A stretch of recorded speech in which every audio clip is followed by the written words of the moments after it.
ची बातमी आहे। बातमी पुण्यातून आहे। पुण्यामध्ये दोन्ही राष्ट्रवादी काँग्रेसचं जागा वाटप ठरलेलं आहे।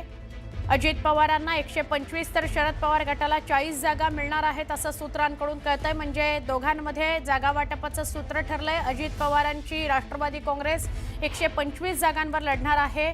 त्यांचं घड्याळ हे चिन्ह घेऊनच त्यांचे उमेदवार लढतील। तर शरद पवार गटाला 40 जागा मिळालेल्या आहेत। 40 जागांवरचे जे शरद पवार गटाचे उमेदवार असतील ते तुतारी या चिन्हावर लढतील। शरद पवारांचा पक्ष आणि अजित पवारांचा पक्ष आपापल्या चिन्हावर लढणार आहे।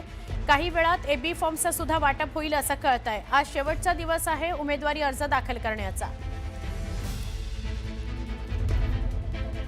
आमचे प्रतिनिधी वैभव सोनवणे यांच्याशी आपण अधिक बोलूया। वैभव, काय अधिक सांगाल?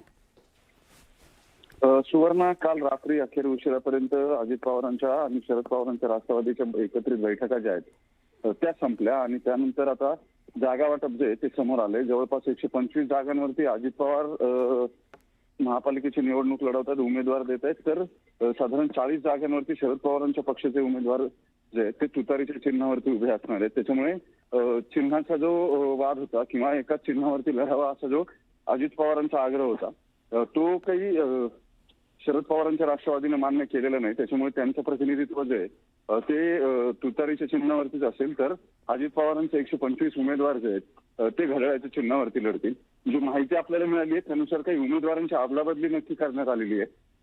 अजित पवारांच्या राष्ट्रवादीचे जिथं तुतारीचं पॅनल होतंय तिथं तुतारीच्या पॅनलवरती अजित पवारांचे उमेदवार लढतील आणि जिथं राष्ट्रवादीच्या घड्याळाचं पॅनल होतंय तिथं शरद पवारांचे जरी उमेदवार असले तरी ते घड्याळावर लढतील असं एक साधारण फॉर्म्युलेशन जे ते करण्यात आलेलं होतं। त्याचं किती इम्प्लिमेंटेशन होतं ते पाहणं महत्वाचं आहे। आणि दुसरा महत्वाचा मुद्दा, आज शेवटचा दिवस असल्यामुळे 3 वाजेपर्यंतची वेळ आहे। त्यासाठी एबी फॉर्म्स आहेत ते आता सकाळपासून वाटायला सुरू केले जातील। केंद्रीय पद्धतीने म्हणजे अजित पवारांच्या बारामती हॉस्टेलमधूनच हे सगळे एबी फॉर्म्स आहेत ते वाटले जाणार आहेत। त्यामुळे आज दिवसभर जे तो मोठा गॅदरवर असणार आहे। अनेक कार्यकर्ते जे आहेत ते उमेदवारी अर्ज दाखल करतील। त्याच्यामुळे क्षेत्रीय कार्यालयांमध्ये सुद्धा मोठी गर्दी असणार आहे। नक्की, धन्यवाद माहिती दिल्याबद्दल वैभव।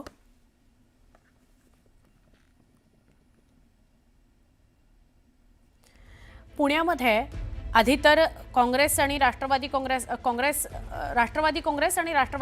म्हणजे दोन्ही एनसीपी एकत्र येतील का यावरूनच गेले काही आठवडे घमासान सुरू होता।